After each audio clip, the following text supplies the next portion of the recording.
Hari Om.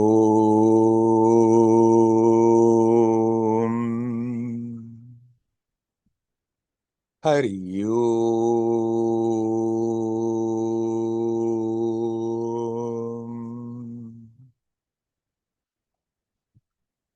Hari Om.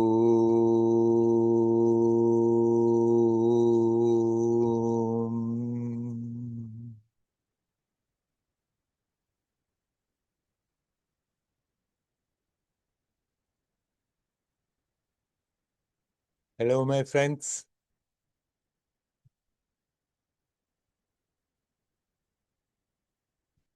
There are all the different religions, and in all of them, somehow the essential truth is there. But then, over the time, humans have added, have covered it up. So sometimes one has to really search for it. Still, the spirit is there.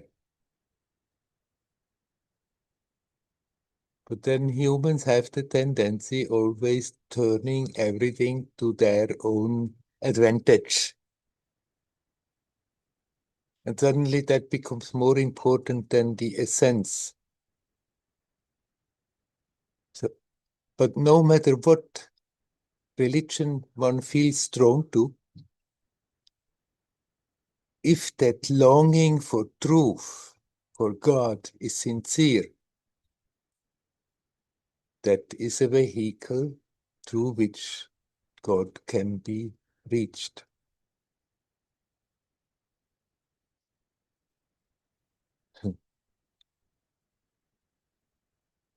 But what it comes back to is always the same, our own sincerity.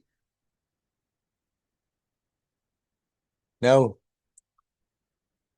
Heidi asked me whether I could talk about, because there are all these rumors that in the beginning in Christianity, the reincarnation theory was included. Whether I know something about when it was excluded, what has happened.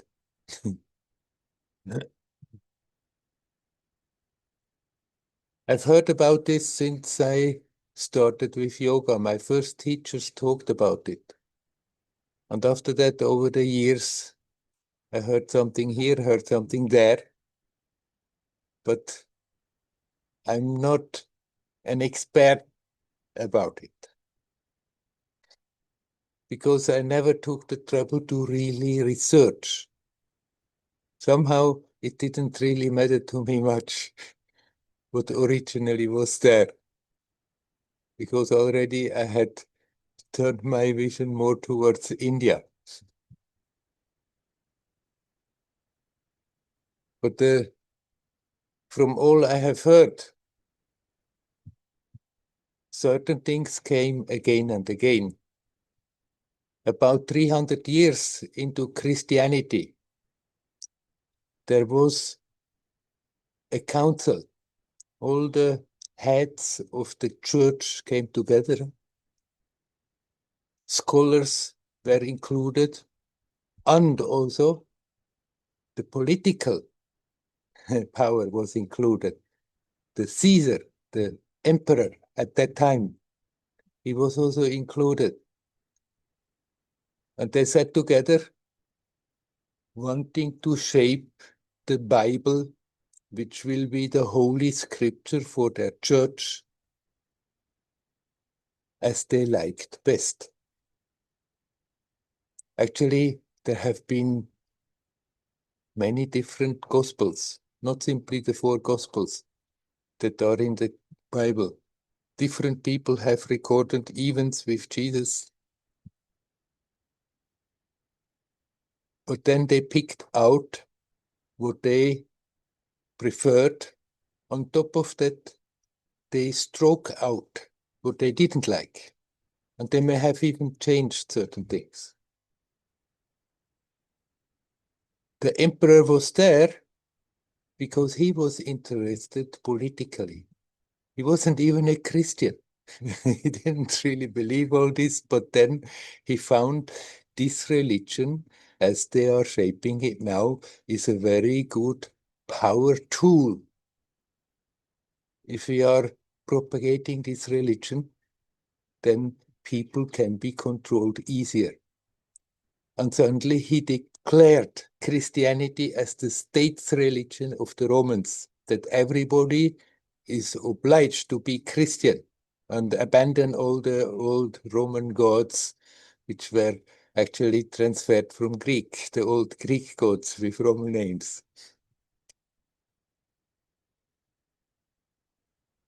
And suddenly the whole Roman Empire became Christian. Not because the emperor was such an ardent Christian. He simply saw this is a good way to have control over people. To tell the people, we have the truth.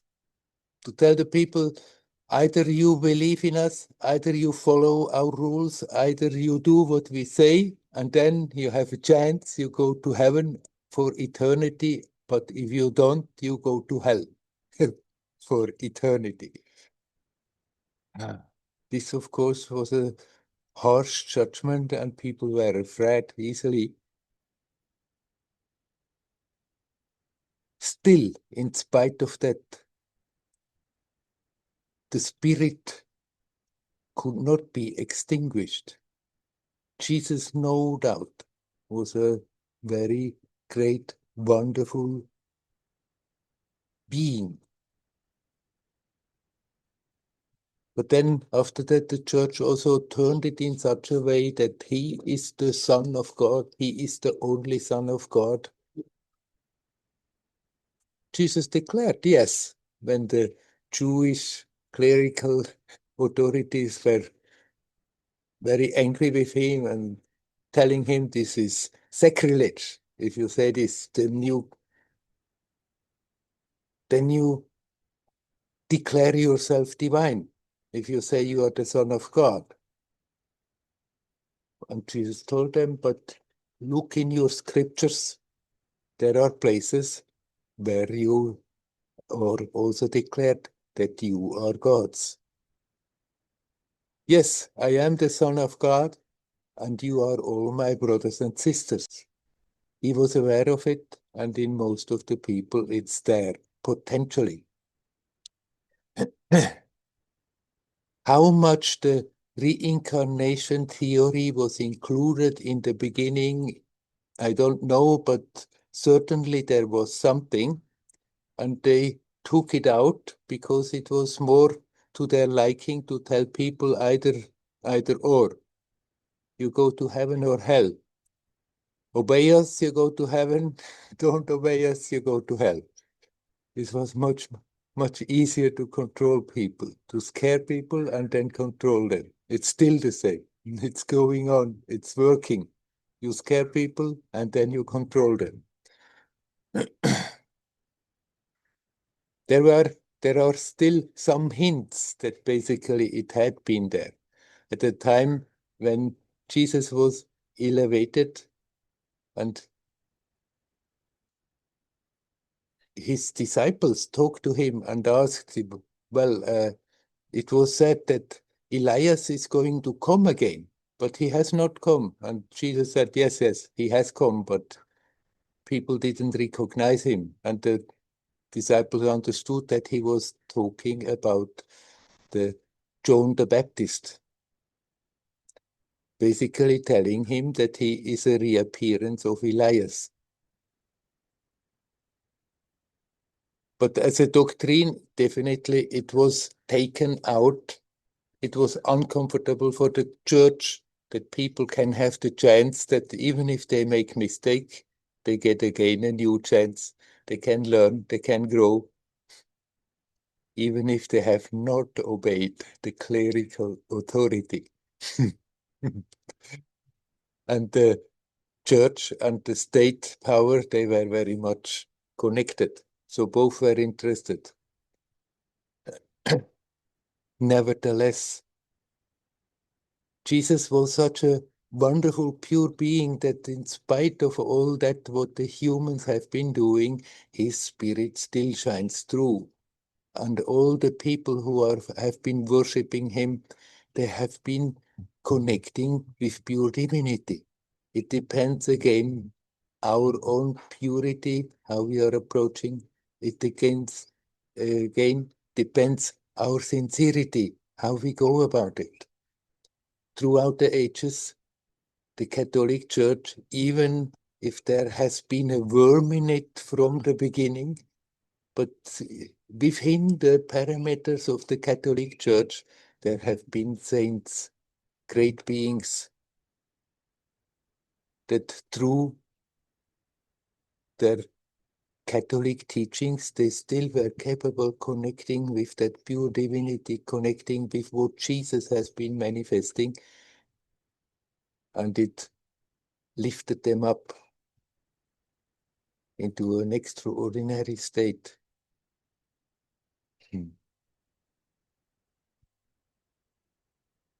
So I cannot tell the details. I heard details like this, I heard details like that. Some people say they can read the Akashic record and then they tell stories. But then when different people read the Akashic record, often the stories differ. So I have not the authority to say it's exactly like this, like that. It has happened. Definitely, the Bible, the church has been shaped with interests that were not purely spiritual, but interests that give the organization power over people. And of course, then a lot of trouble has come out of that throughout the ages. It has functioned like this for a long time, that even if there was pure, essential spirituality, that somehow that darkness that was very much involved in for a very long time on the world, in the world, was capable of diluting it. But they couldn't extinguish it. It's still there. And those who are pure of heart can connect with it. But they can connect with it no matter what religions they are belonging to, or even if they are not interested in any organized religion at all. If there is that purity, that longing for truth, we always can connect with it no matter how much obstacles that have been put in the way. Right now, it's manifesting very strongly, very grossly. In spite of that, it cannot be extinguished. It's there. Actually, it's getting stronger, manifesting stronger, even if we cannot see so much looking outside, seeing what's going on in the world. It looks like the dark side is really gaining a total upper hand, but this is temporary. Apparently, behind that, there is an increasing benevolent energy getting stronger and stronger. And we can connect with that. We can connect with that with the help of a religion. We can connect that without the help of a religion. And even if we are in a religion where there is a lot that has been deviating from the pure truth, if we approach with innocence, with purity, we still can connect with that divine essence.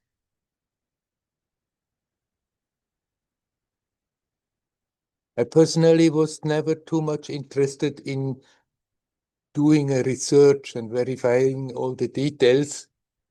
Accepted, okay, that's how it is, but it doesn't change anything for me personally on my way. I've, I have and have had all along great respect for that great being, Jesus, that has manifested 2000 years ago.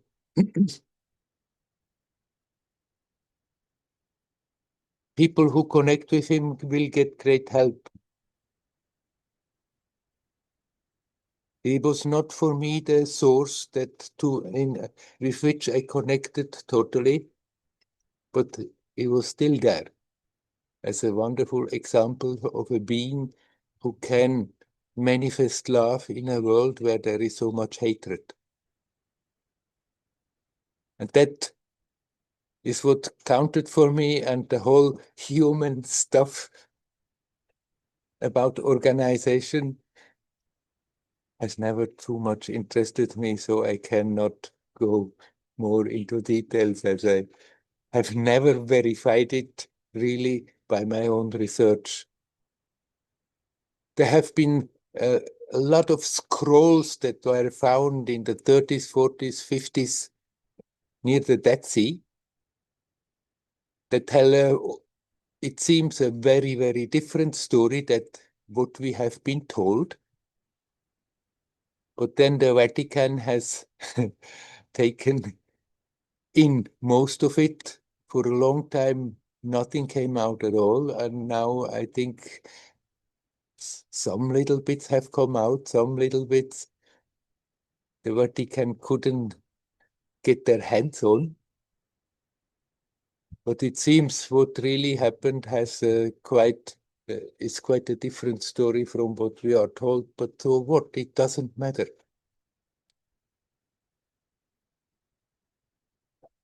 That being Jesus was there and is still there. And people connect with that being and get helped, get guided, get consoled.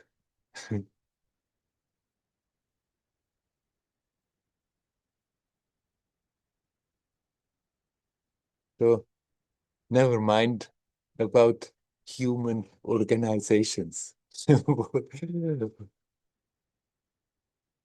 It's always about power, power over others, controlling, putting themselves in a ruling position. But we can just not tune into that, but tune into the spirit. And then we get from our religion, we are opening up to that which we need, the divine presence, the divine connection, the divine support and guidance. Okay, I dropped the subject, and then I come to a question Anat has written. She says she must have post-traumatic symptoms. It wasn't an easy time recently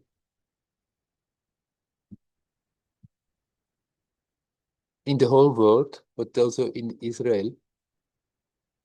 People see what their government is doing, losing faith that there is anything stable and protective.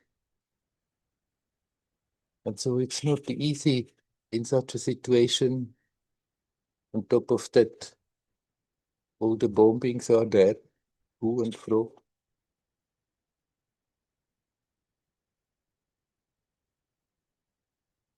Then there was also family stories, and now we feel close. She's at the end. Hardly dares to go out amongst people because she can't stand it, feels hypersensitive. And because I have been talking about breathing can help, she asked me whether I can give a breathing exercise that would be helpful in her situation, helpful generally. Actually, any breathing exercise that we are doing with concentration, with dedication, can be helpful. It's not necessary to do difficult yogic acrobatic. Through the breath, we are connecting with the prana, with the energy, with the life force. And if we do that consciously, then it helps us to get centered. It helps us to relax. It helps us to connect with that inner strength that we can deal with the outer situations no matter how they are.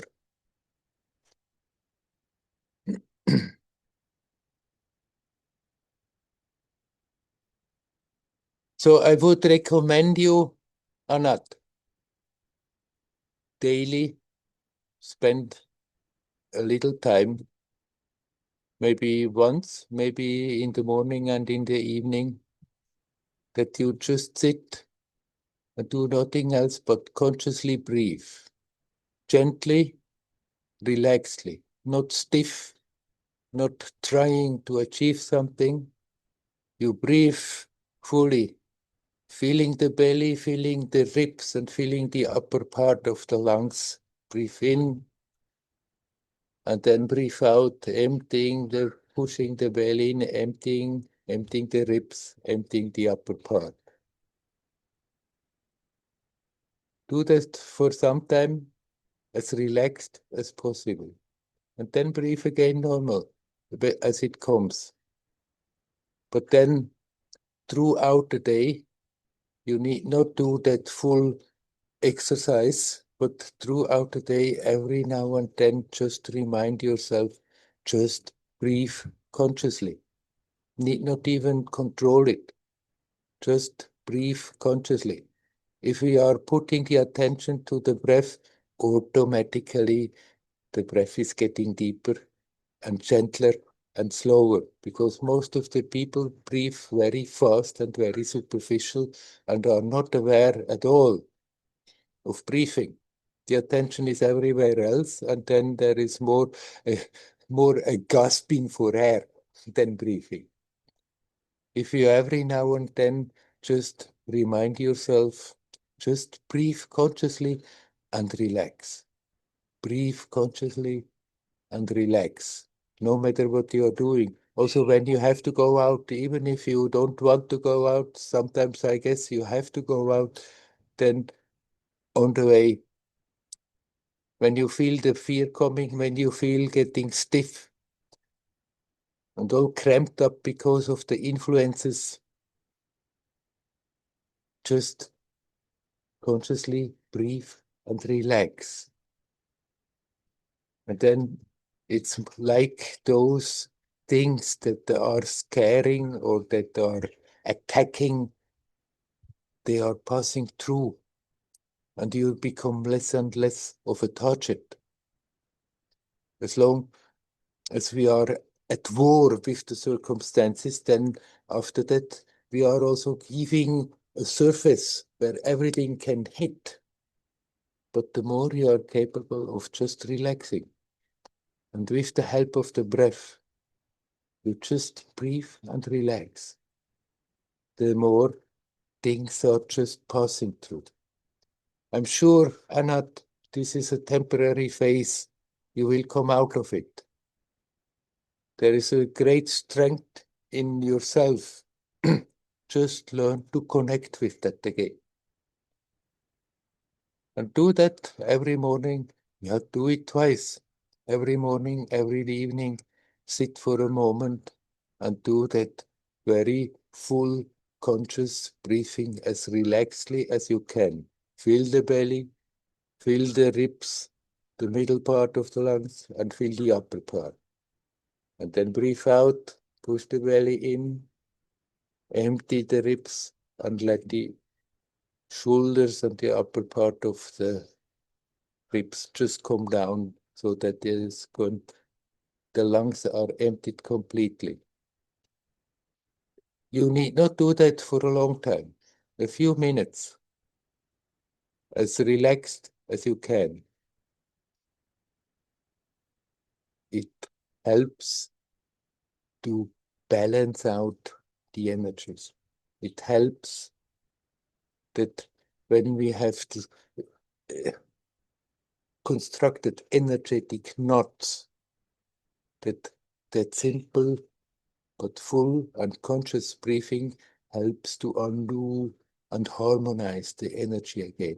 And the more your own energy is harmoniously flowing in the body, the more we are undoing those knots in the energy flow, the more it becomes also possible to deal with the energies that are outside of the body.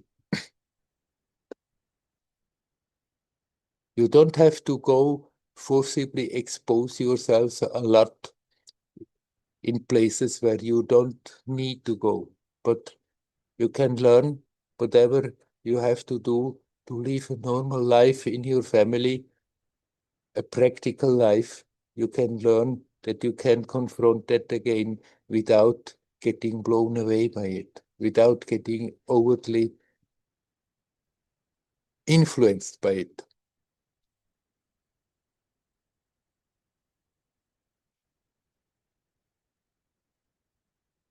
Anyhow, if further questions come, we can also talk more about it. I wish you well. I wish you a lot of strength. Hario. Hario.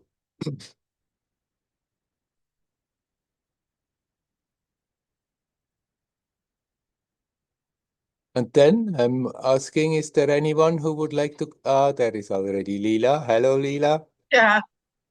Right. Connection.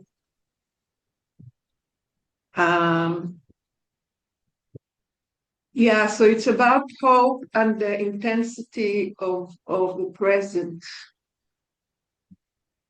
I think it's not the first time I'm asking about hope, and people always ask about hope. I remember years ago. I remember one teacher says, like, what is hope? Like, so hope is maybe a way to live with hope that things will get better. Now it's not good, and if I have hope, it will get better. And now it just doesn't make sense to me.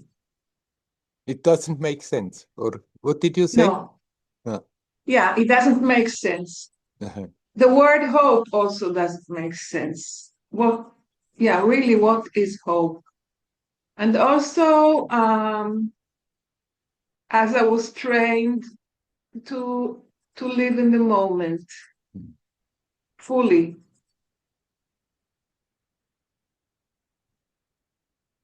And in a way, I can say, yeah, don't worry about the future. You can't control it. There is no, yeah.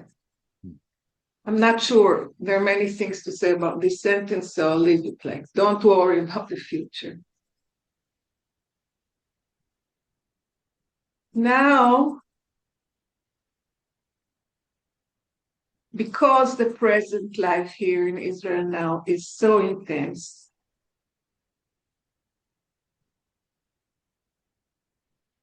I don't feel it's relevant for me in any event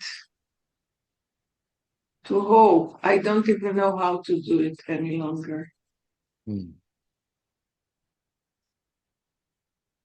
You said, yes, living totally in the present.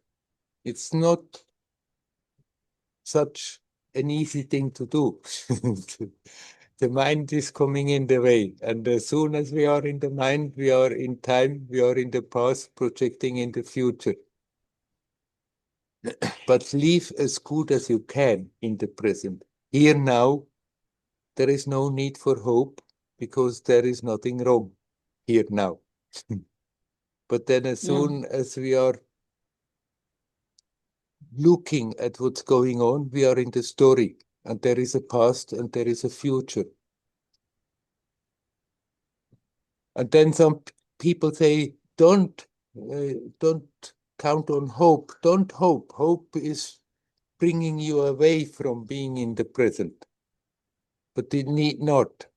It's simply, if anyhow, the attention is already in the current of time, in the story, and somebody is looking what's going on and is about to despair, and if there is that conviction, but there is something that can change, there is something beautiful that is also there, that eventually can come over, it can help you very much to deal with the difficult situation, with the difficult influences that are right now happening, manifesting.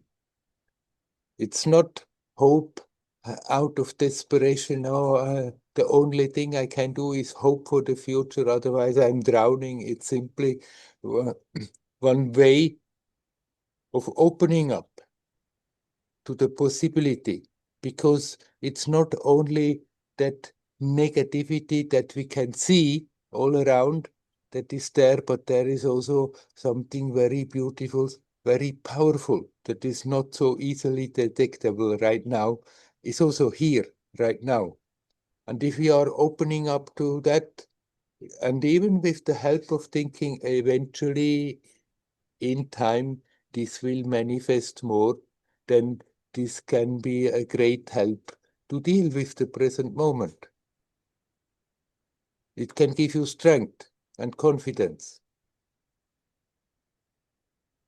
So this beautiful thing that you're talking about, of course, along the day I can often feel good, yeah. And then, as you said, the minute the thoughts become active again, I mean, I notice they're active all the time, but the minute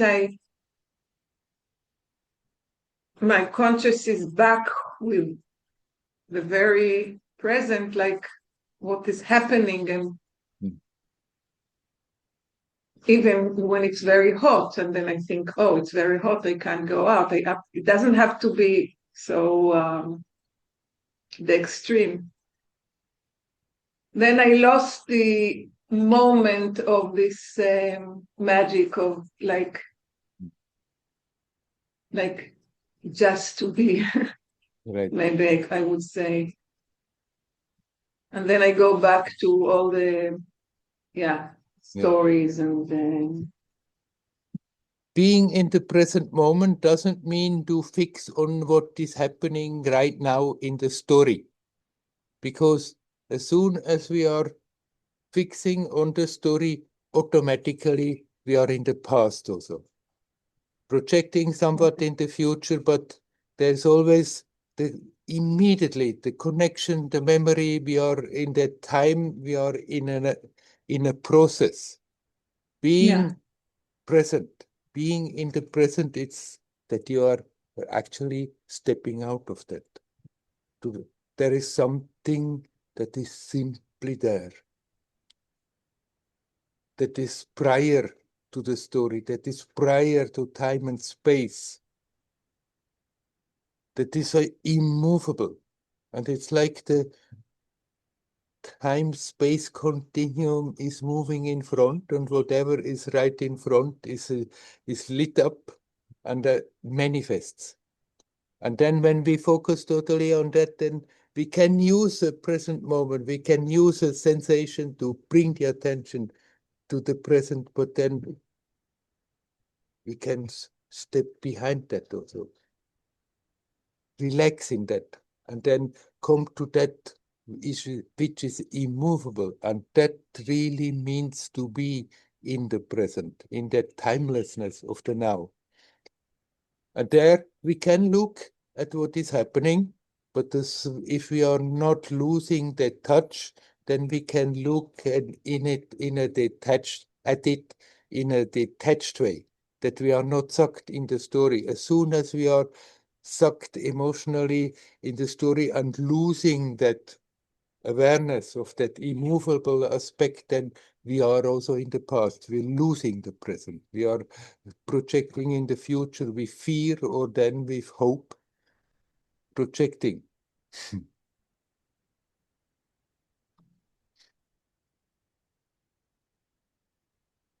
Yeah, I can feel that too. I mean, recently I'm very occupied by also past stories. Hmm. And when you spoke, I felt that it's a little bit like it's connected with death somehow for me. It's like a little bit maybe before we die, when we are really sick and we know we're going to die soon, and maybe this is. I don't know why it reminded me because I was never in such a situation, but I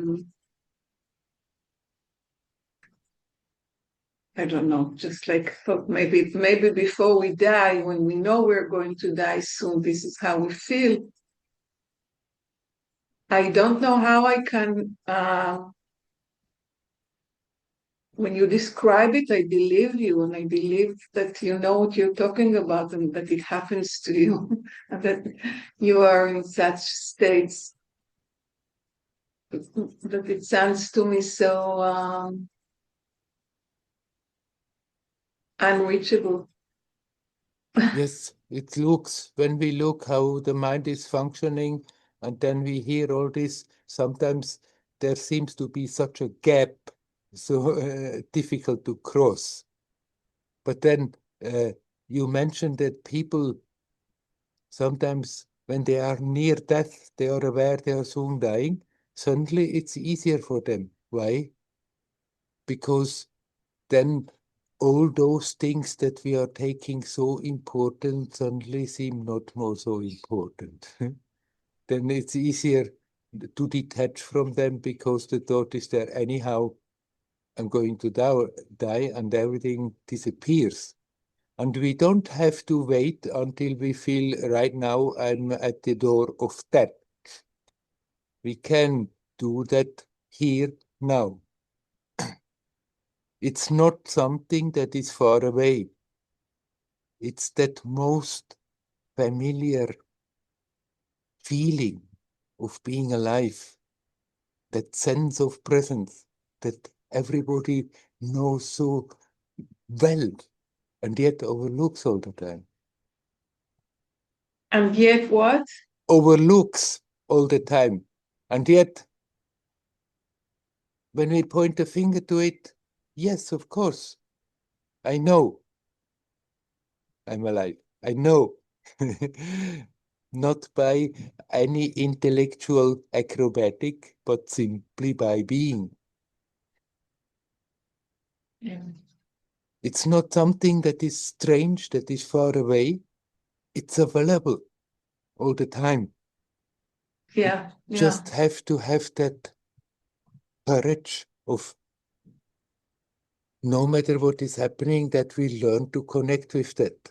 And not think, oh, if I'm doing that, I'm being irresponsible. I have to put my attention on what is going on more. Yeah. We don't have to put walls around ourselves and trying to ignore what's going on. We can very well see what's going on, see that there is not everything very nice what's going on, but at the same time increase in that awareness. But no matter what, this presence is never absent. This which makes the experience possible is never absent. It's always available. We just have to take that courageous step of letting go of the fixation to all our daily problems, to that what is going on, to that me feeling I'm holding on to.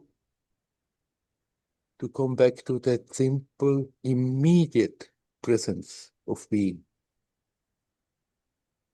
which is actually the most familiar, but it seems in the mind not familiar, because that me ID with all the attributes that I'm putting on top of it seems to be much more familiar, because we are all the time busy with.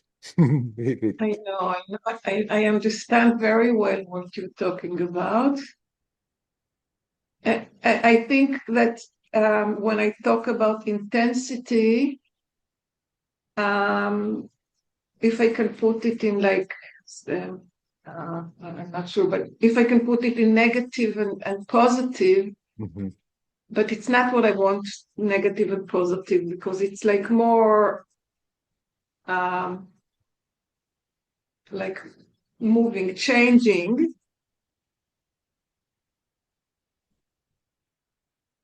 The intensity is always there. So the good, it's difficult for me to explain, but recently I've been feeling that the intensity can take me to very dark places, fear and tension and so on, but also to very light and beautiful and loving and easy. Mm. And I also feel it with friends around me, Yeah, the interaction. So maybe it's not so high in the sky, this what you're describing. Maybe we all experience it somehow. We just like need to connect and see, be aware. right. And of course, negative situations can produce a great intensity.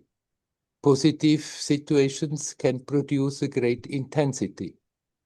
But that intensity is increasing the more you are connecting consciously with that which is prior to the goodness or the badness of the situation. Yeah, exactly. I understand. Yes, I understand. Yeah, thank you, Werner. you're welcome. Yeah, Hario, thank Hario. Ariel.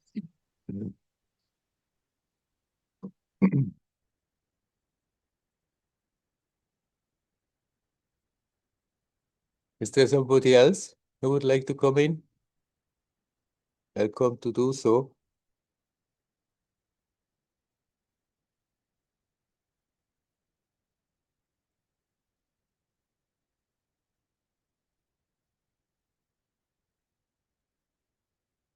Usually people have experienced intensity either in peaks of joy, when everything goes nice and one is happy and there is an intensity, or in the opposite, when there is a catastrophe, when things are not nice,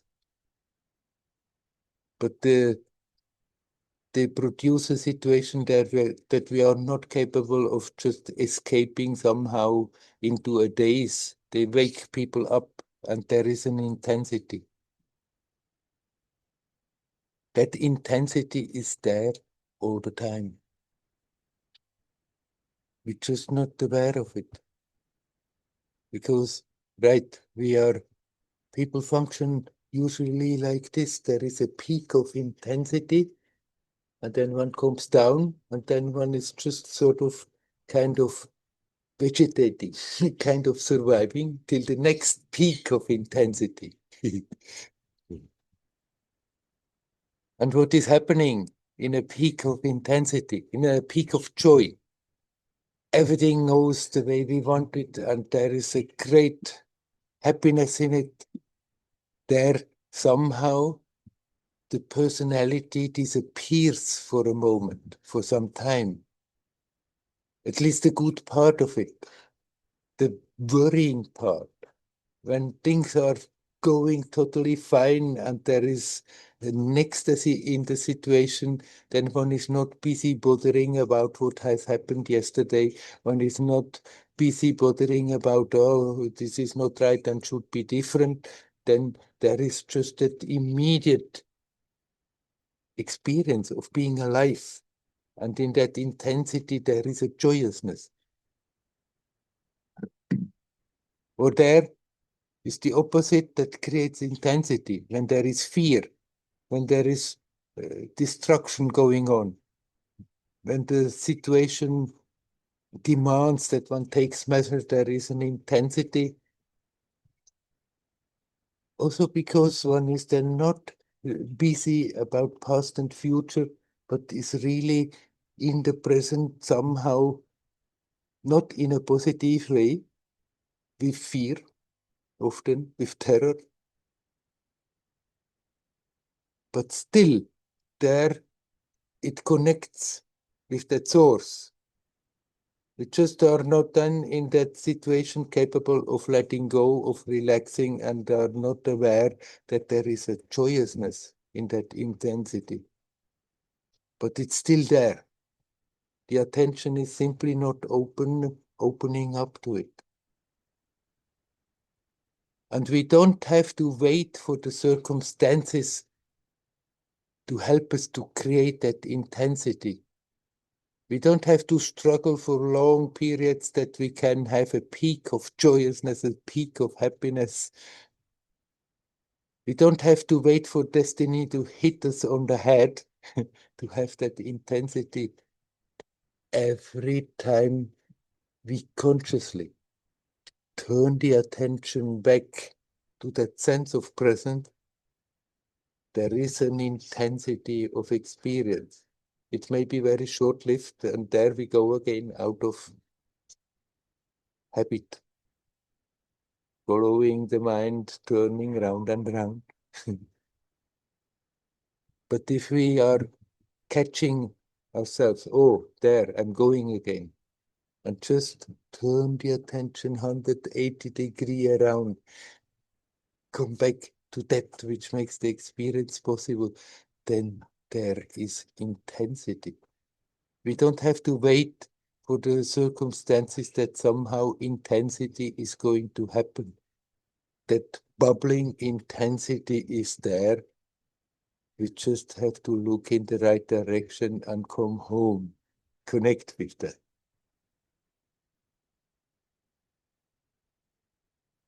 The more we learn to do so, the more our life is full of intensity, but fulfilling intensity. And even if then there are frightening situations happening, then one can still connect and gets not overwhelmed and blown away by those situations. And even if happy situations happening, then one can enjoy the happy situation without getting blown away and losing again that touch with the timeless present. It's never absent. It's not something far away. It's there for the taking.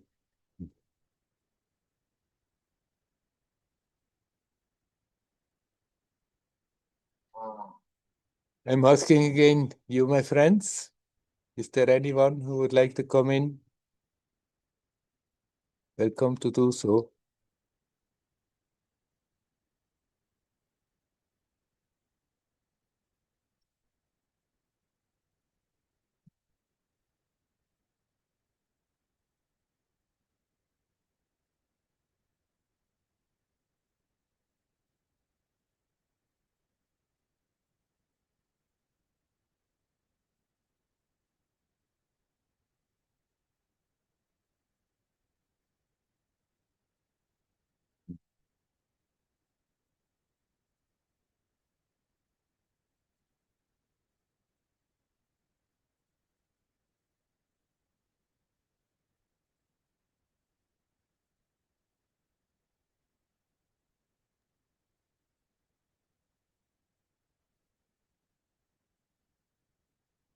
Well, Hello.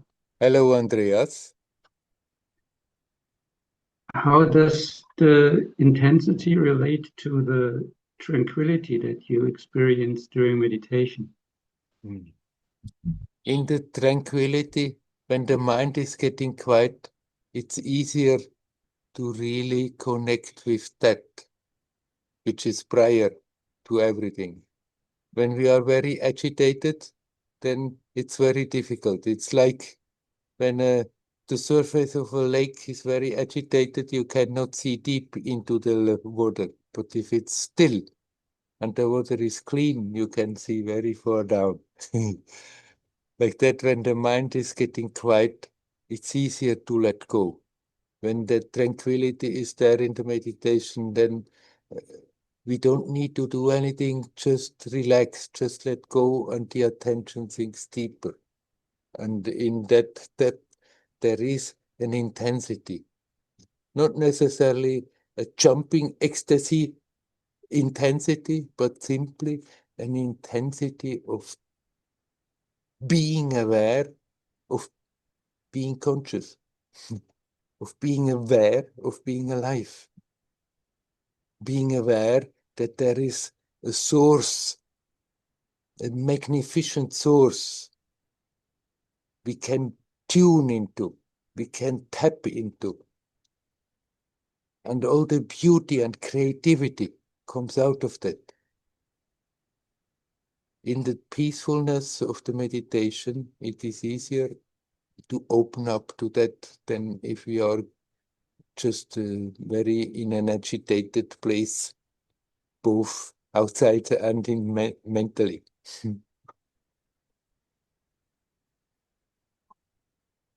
When I practice in Zen meditation, Mm. it feels more like intensity, like more like a presence. Mm-hmm. And when I meditate more in Vipassana circles, it feels more like tranquility. Mm-hmm. And there's not so much intensity, then there's more like, more peacefulness. Yes. Well, with the Zen practice, it's quite strict. So you may have more to confront also difficulties that are not so easy to confront. At least most of the Zen places, they are then very strict that during a period you just sit in your position, you don't move around, you don't as little as possible, and then comes the confrontation with not doing so, which creates a certain intensity. There's a lot of emphasis on being present. Yeah. And this, for me, this brings in the intensity. Yeah.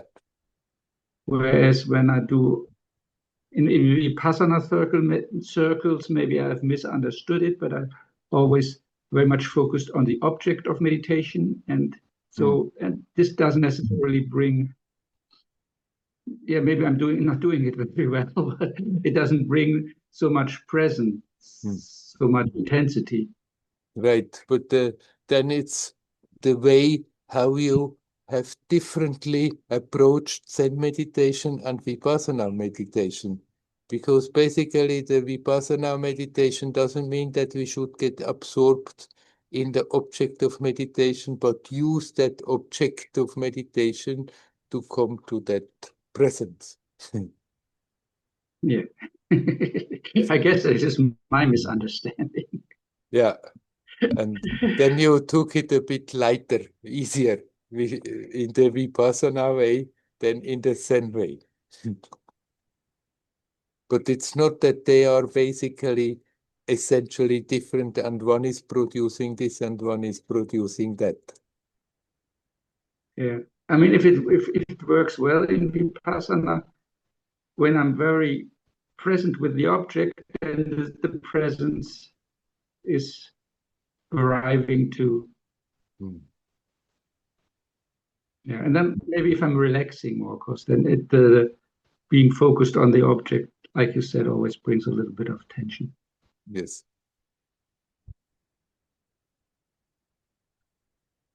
Focus, Okay. focus and relax. And then you're right back to that which is intense all the time. And it has different aspects. It has the aspect of more peacefulness, more joyousness, more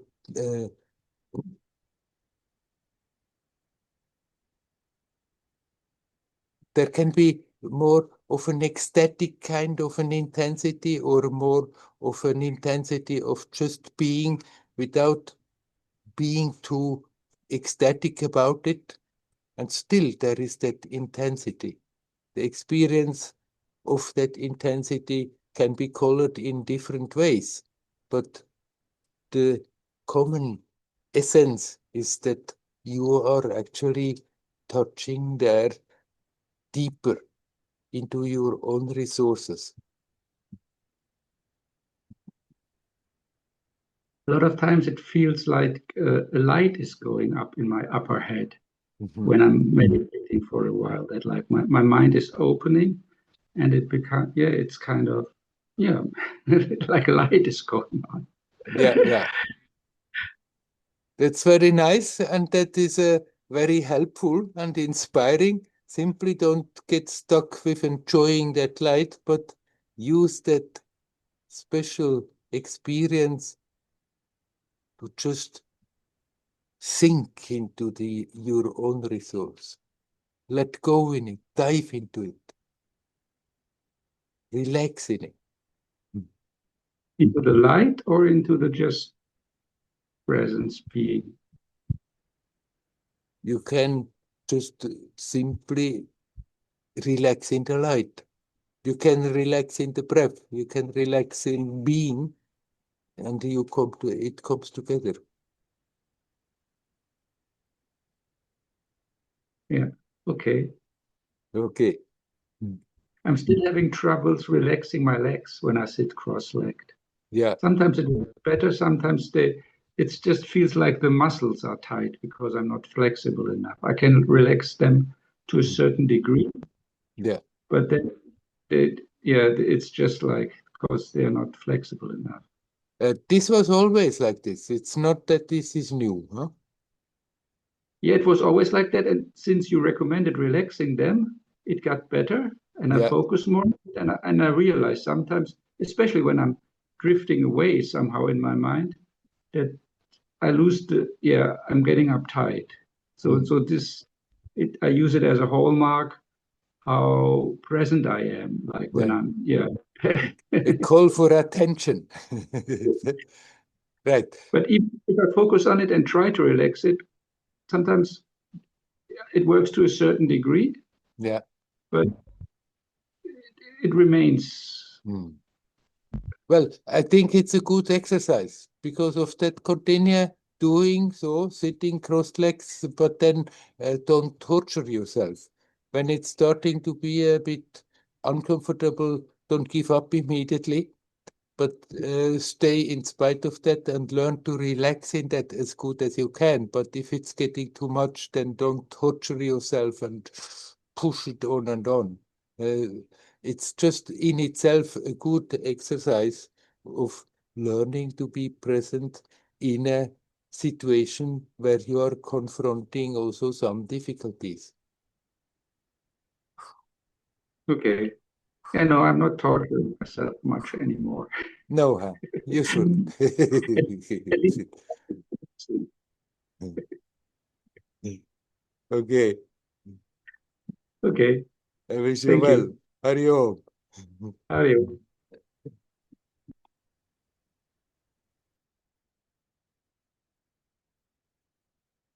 Would anybody else like to come in? Say something? Hello, Werner. Hello, Ravi. I wanted to know, like, at nighttime, if I spend too long just kind of practicing being or just feeling devotion in front of a picture of Amma, or even saying my mantra, it wakes my energy up too much to sleep. It disturbs my sleep. Can you tell me how that works? Because in one way, it's quite relaxing, and I feel like I'm letting go of thoughts which could disturb my sleep. Yeah. That you mean to say when you're practicing late and then after that you lay down and want to sleep, then the sleep is not coming. Exactly. Yeah. Yeah. And I've learned to stop doing the mantra late. Mhm. But even just kind of sitting in front of a photo of Amma and feeling that just presence, Mm. yeah, wakes me up in some way and prevents me from having a good sleep. Yes. But then eventually sleep comes, and when it comes, it's fine. Well, I've never really had good sleep for a You long never had time. good sleep. That's a separate issue, I think, anyway. Yeah. Yeah. So if sleep anyhow is difficult, then okay, I can understand when you feel energized by your practice, then after that, it doesn't come so easily. It need not be like this. You can be very energized, and if sleep is not basically a problem, you can lay down and connect with that energy and then just really let go, and buff sleep comes by itself. So what I recommend is don't stop your night practices because of that, but maybe you don't push it too much. But then when you lay down and try to sleep and sleep is not coming, then try not to resist the fact of the situation. Because when you resist, then the fact of the situation get rather tense, and I want to sleep. And then, of course, if I want to sleep, then sleep is not coming. But if you accept the situation, okay, I'm feeling wide awake, and there I'm lying, that you also lying there, you continue just to relax and maybe breathe consciously, whatever you feel like at that time, breathe consciously and relax. And then if it takes some time to sleep, then you don't mind it because it feels also good then just to be there, lying there consciously conscious, without bringing in the sorrows, the problems, the difficulties of the day. Then, of course, if I start to think about this is like this and that is like that, and it's irritating me, and that's a problem, then the sleep goes away and we feel very uncomfortable about it. But if you then just accept, okay, right now the energy is a bit too awakened and sleep doesn't come, then you just stay with that energy, stay with that awareness, accept that it is like this, and then suddenly, if you cannot sleep, it's not something difficult, something bad, because still you recovering and you're relaxing, you're getting like the benefit from the sleep when you lie there, not sleeping, but accepting that you lie there, connecting with yourself and relaxing as good as you can, then it has a similar effect like sleeping.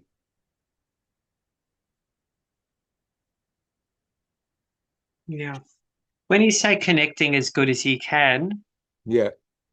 you're not talking about furthering my practice of just feeling that presence, are you? Because that in itself would wake me up more.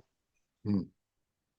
Coming back to yourself, yes, feeling the presence, because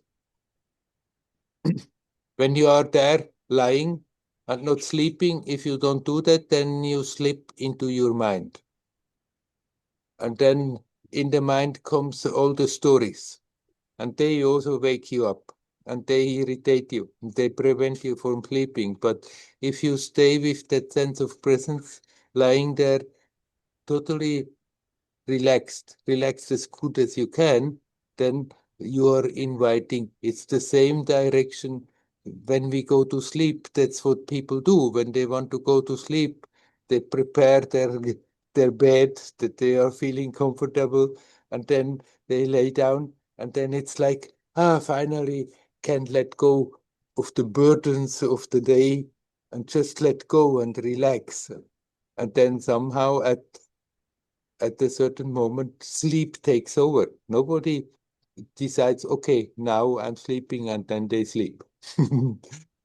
They they make themselves available, and then sleep comes. And when you are practicing, basically we are going a bit the same way, like going to sleep. You detach from the problems of the day-to-day life, you detach from all the things, and then you just be. In meditation, you try then not to go to sleep, but to remain aware. But then when you experience that, when you go into your bed with the idea that when if you can sleep, you sleep, then you don't have to push yourself keeping that awareness you channel. So just feel present and let go.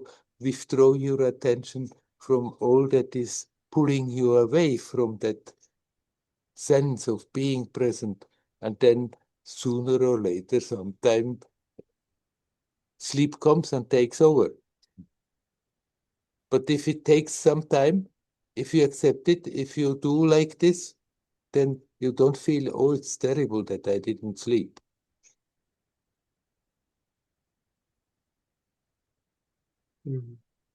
I find that like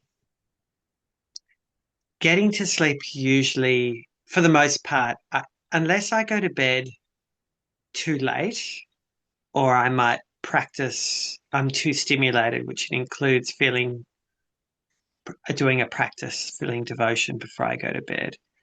I can usually, by listening to Yoga Nidra, get to sleep, but then I get woken up with pain, or I guess that's pain, or maybe it's usually a combination of pain and also just my body wakes up. It's not, the vata is high in my body, or the nervous, whatever. The mind is awake. And so actually bringing it more back to the pain, because that's so relevant in my life at the moment, I find I can spend hours in the night just turning from one side to the other because I'm in pain, or just very uncomfortable because my muscles are tight. Mm. And I'm so tired. I want to get to sleep, but I can't get to sleep because my body, my energy is too awake, and my body is too pulling my attention. And in that situation, I guess from what you're saying, if I apply what you're saying, maybe the intention at that stage is not to try to sleep because there's so much keeping me up, but just try to lie there and come back and into a space of feeling connected. Is that a good advice to give Right, myself? right. Yeah. Come back in that space of feeling connected and relax in it.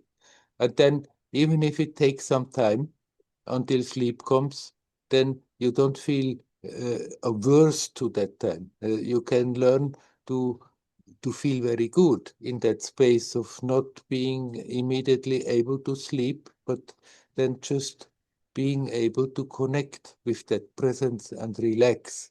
And that there is a good feeling bubbling up, that you don't feel it's a terrible thing that you're not sleeping. Mm. That sounds good, Werner. Thank you very much. I wish you good luck with it.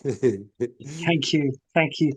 Just one other question. When I go for massages with this lady, what she used to say, I used to maybe say my mantra while I was doing it, and she would say, don't say your mantra, just put your breath on where I'm massaging you. Because if you say your mantra, that takes you out of your body. And I want you to put your breath. So she mentioned to put the breath where she was massaging me, and that would help loosen up the stress. Mm. Is that fitting advice? And if so? Why so? Why wouldn't the mantra be helpful? And why is it taking me out of my body as opposed to the breath? Yes. I mean, it's good advice that you just are with the breath and go with the breath there. But what she says, that the mantra is taking you out of the body, then maybe this is her experience.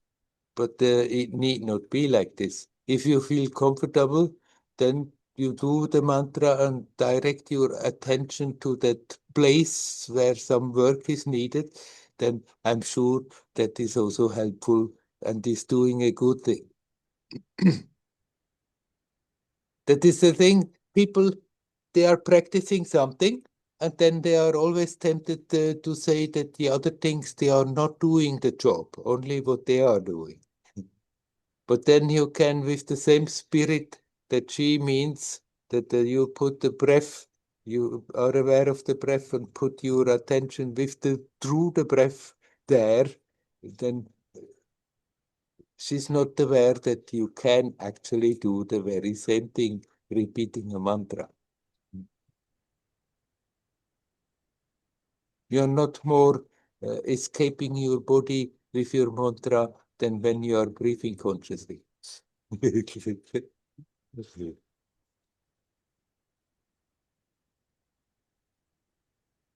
Thank you, Werner. You're welcome. You need not always tell her that you're doing the mantra because you know that she feels it's not helpful. But if you feel it's helpful for you, you can very well do it. I need not talk about it. Okay. Hari Om. Thank Hari you. Om. Hari Om.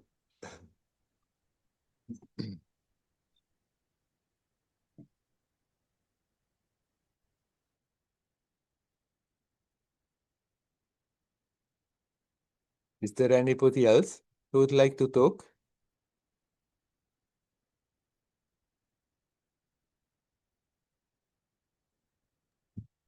So it's me again.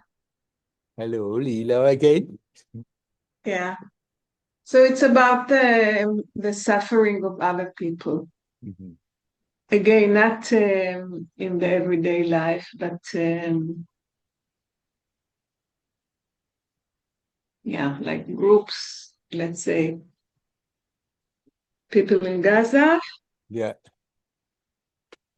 or specifically in Israel, people who their children are still held by Mm.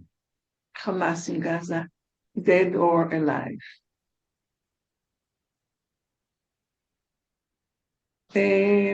About this group, it's descriptions that I hear, and I don't um, I don't prevent myself from seeing it because I feel it's my way of being with them, just listening to them on computer, on the news or whatever. And every Saturday night I go to this gathering of families, and it's extremely difficult. And I go there to be with them, and they need it. Mm. People in Gaza, there is not much that I can do, of course, except for putting on Facebook a post that somebody else put, because she does the follow-up and she puts posts about people who are killed, their children and families, and Yeah. then I just like send all the information. So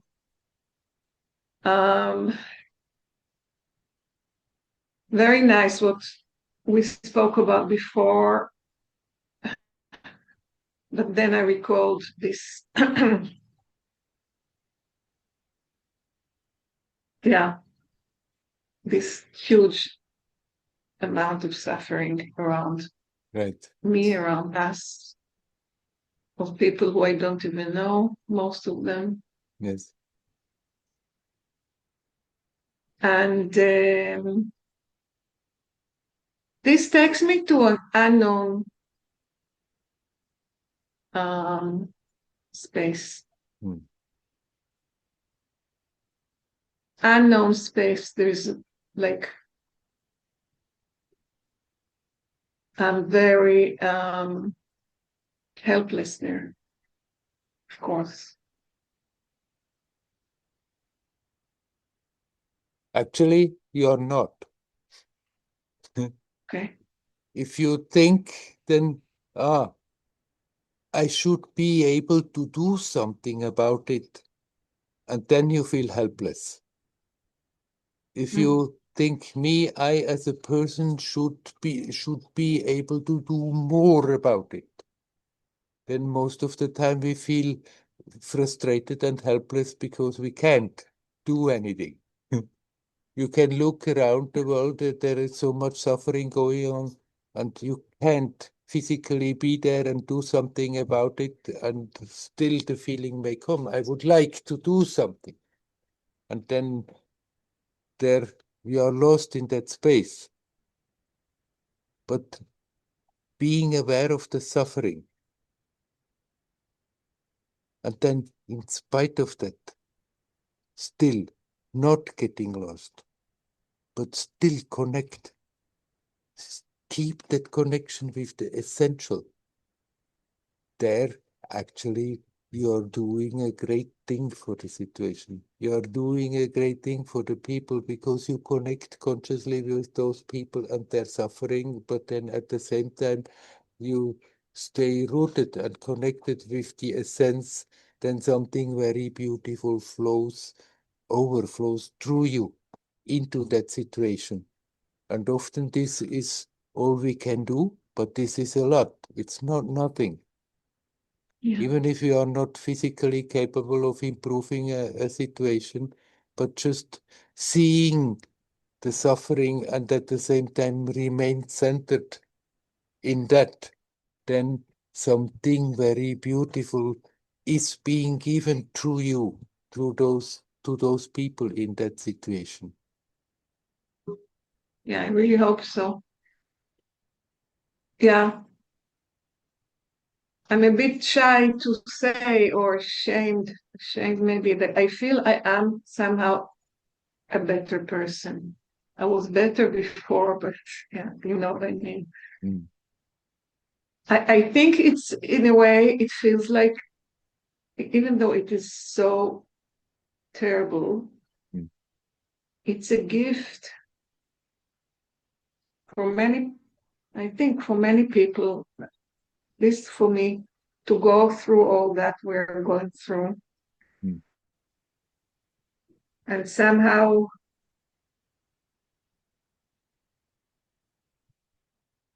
to allow the change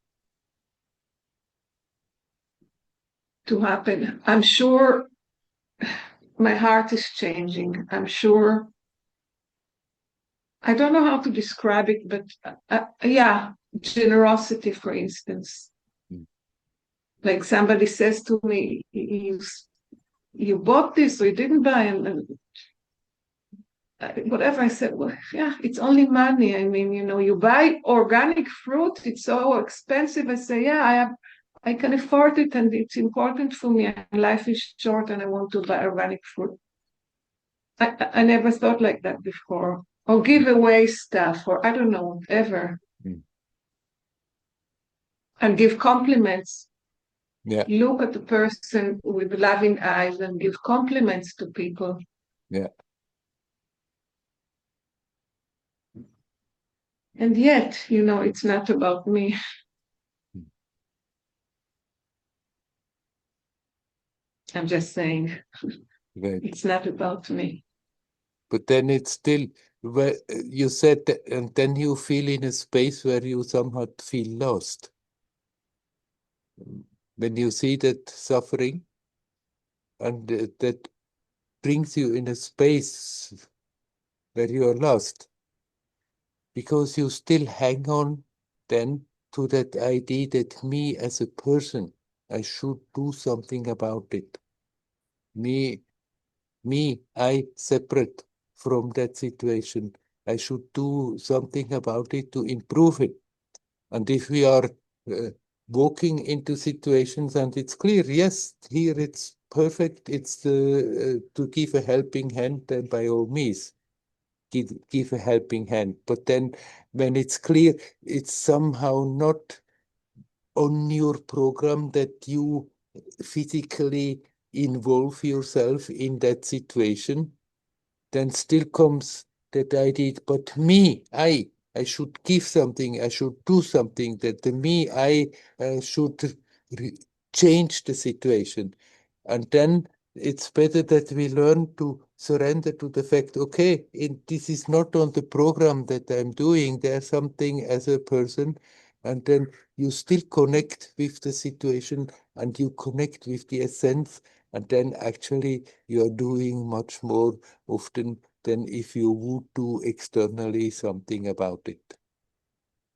This is very empowering what you said about the program. Mm.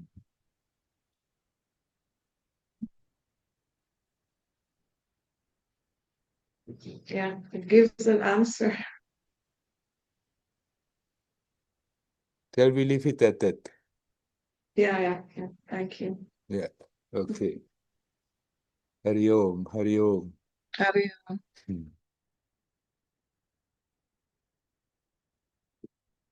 Compassion is a very tricky thing.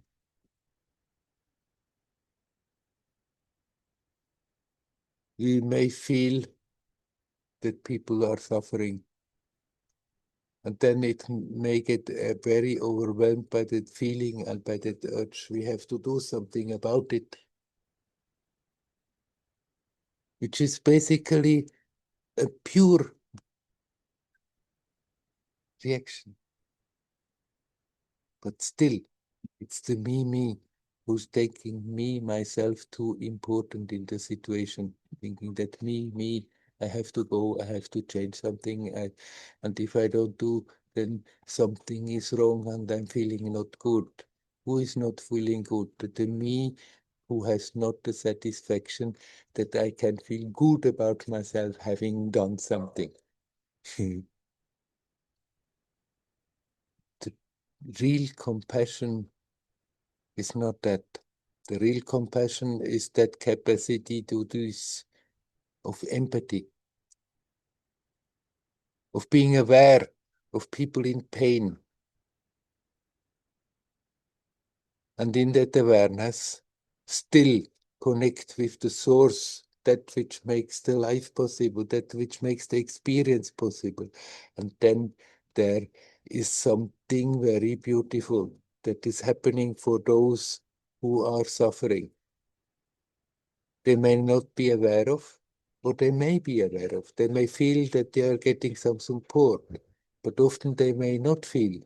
And it doesn't give us a personal satisfaction that I have done something about it as a person. That is still a tricky thing of something that we don't want to let go. But being capable of not being pushed out of our own harmony, in spite of seeing pain, in spite of seeing suffering, but not trying to cut off and, oh, I don't want to know it, I don't want to know it. Okay, it's happening. I will look at it. I'm aware. I can feel, I can see that there is a lot of suffering. People are in intense emotion that makes them suffer. In spite of that, not being sucked into that, but being, in spite of that, capable of coming back to that which is prior to the person, that which I am, and root in that, connect with that, get rooted in that, and relax. Then that awareness of people suffering is opening up like a pipeline, a channel, that something through that manifestation is flowing in that situation. And often that does more good than if we had tried to do something good about it. But it doesn't give us that personal satisfaction, me, I have done something. And even that is preventing us from really being ourselves, from really being compassionate. I wish you all well. Hari Om, Hari Om, Hari Om.